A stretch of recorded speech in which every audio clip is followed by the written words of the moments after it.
Welcome to Death Metal Live. I'm your host, Roger Cantu.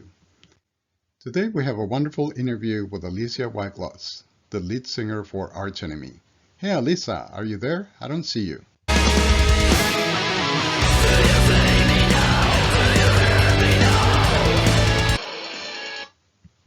Oh yes, loud and clear. Thank you for being with us today. The topic today is Alissa White-Gluz, Devil Woman or Great Humanitarian. A lot of people say that you go around screaming like a demon on stage and that you're a devil woman. What do you have to say about that?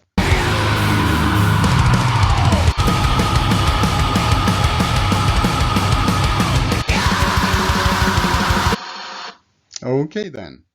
Tell me, what do you believe in? Heaven or hell? I don't believe in heaven. I don't believe in hell. Okay then. If you don't believe in heaven or hell, what do you believe in? I still believe in life before death. So Alissa has a humanism approach to life, based on reason and our common humanity, recognizing that moral values are properly founded on human nature and experience alone, and not on some kind of divine wisdom. Hey Alissa, if you can go on vacation, where would you go?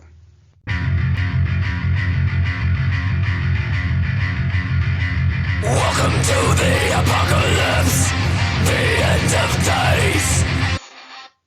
To the apocalypse? Okay, let's get serious now.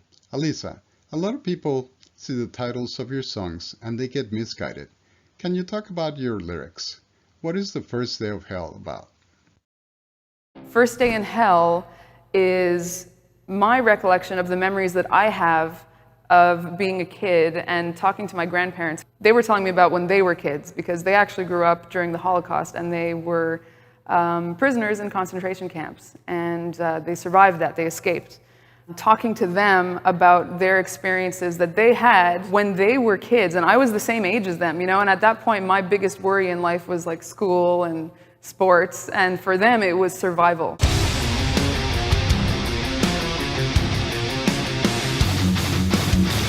Day one, no sun, stripped of our names. Now we are merely numbers, permanently inked in the flames.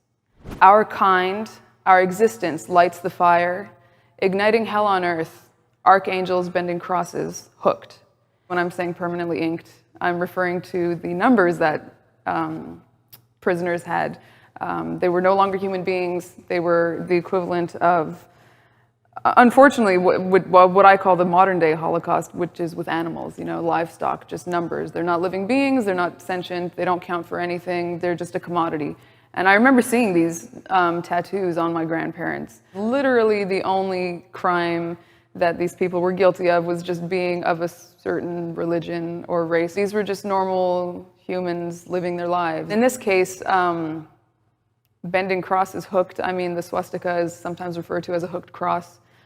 Innocent men, women, children sentenced before conviction. With golden stars to guide them, their gavel is the end of a gun. Day two, lived through. More culprits arrive.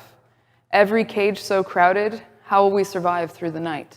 Now, sentenced before conviction, as in they're sentenced before they're convicted of a crime, but also they're sentenced before their convictions, their Judaism. And then with golden stars to guide them, I mean, stars are considered a navigational tool, but yellow stars were badges worn to identify Jewish people in this time. I just can't even imagine having to deal with that at such a young age or at any age. And unfortunately, I know that that's a reality even for people right now. So let's move on.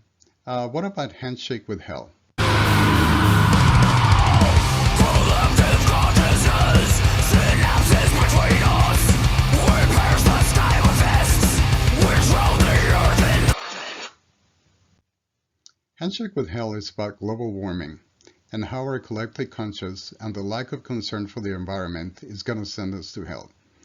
Alissa has been very passionate about animal rights and our environment since birth. She thinks that we're running out of time and that we need to radically change our ways. I know you're a vegan and a great activist for PETA. Can you tell us about that? I didn't even know the word vegan. I was just like, I'm not gonna eat those things anymore because I don't wanna kill animals. Hi, my name is Alissa White-Gluz and I'm here on set with PETA.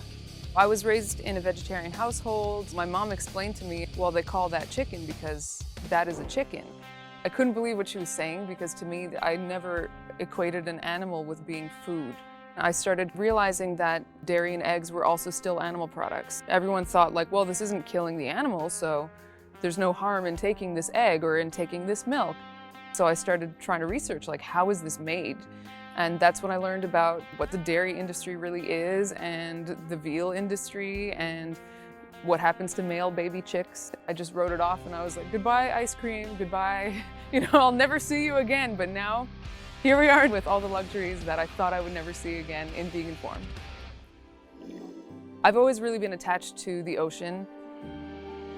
The first thing that people are ready to disregard as living animals are sea creatures. We're invading a completely different environment and just destroying all the inhabitants in it in just such a brutal way. That's something less talked about, but it should really be talked about, especially when you look at the statistics that say that our oceans will be dead by 20 years from now. Every time you think you want to go eat fish, you could just choose to eat something else. And by making that simple choice, we actually could reverse this damage that is seemingly irreversible. I had this vision in my head and I think it's turning out exactly how I envisioned it, which is really cool. But what I didn't really forecast was that I would need 4 people to pick me up and put me in the net. I was literally suspended in the net with this heavy tail attached to me. I just wanted to try to create a powerful but still beautiful image that could hopefully be haunting enough to make people really reconsider their choices.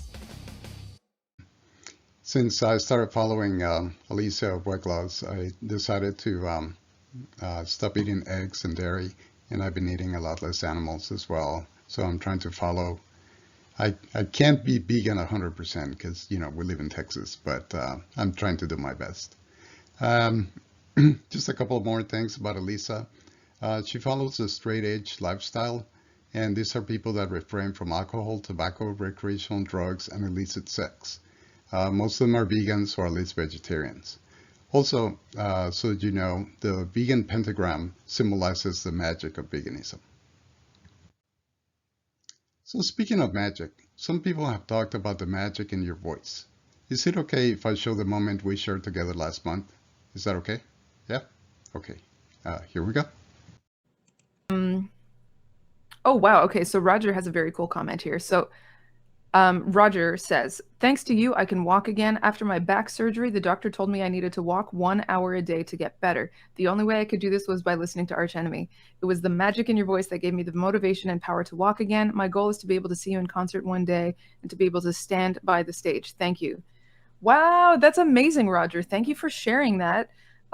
Also, congratulations on all the hard work that you've put into your recovery. I know from people around me who have had back surgery that is absolutely no joke. And so the fact that you were able to put in that effort and get that rehab going and that physio going is amazing. That's not easy, but the human body is capable of some amazing things. Every single day, the choices that we make when it comes to our sleep, what we eat, how active we are, the people we surround ourselves with, our mental health, how much we eat, all of this plays a role in our bodies because our bodies are regenerating those cells every single day. So one day at a time, you guys know that's been my motto all year, but every day is an opportunity to either improve, stagnate, or get worse. So I highly encourage everyone to do like Roger did and improve every single day.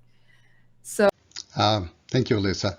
Alissa has been a great part of my recovery, and I'm very grateful for her because of that. So in closing, Alissa is often seen as a devil woman by conservative critics and people who do not really know her. But contrary to popular belief, I think she's a great humanitarian. Alissa, do you have any final words for us? hi guys, this is Alissa from Arch Enemy, and I just wanted to say a huge thank you for your support of our... You're welcome, Alissa. And thank you for being on our show today. And we'll see you all next time. Thank you.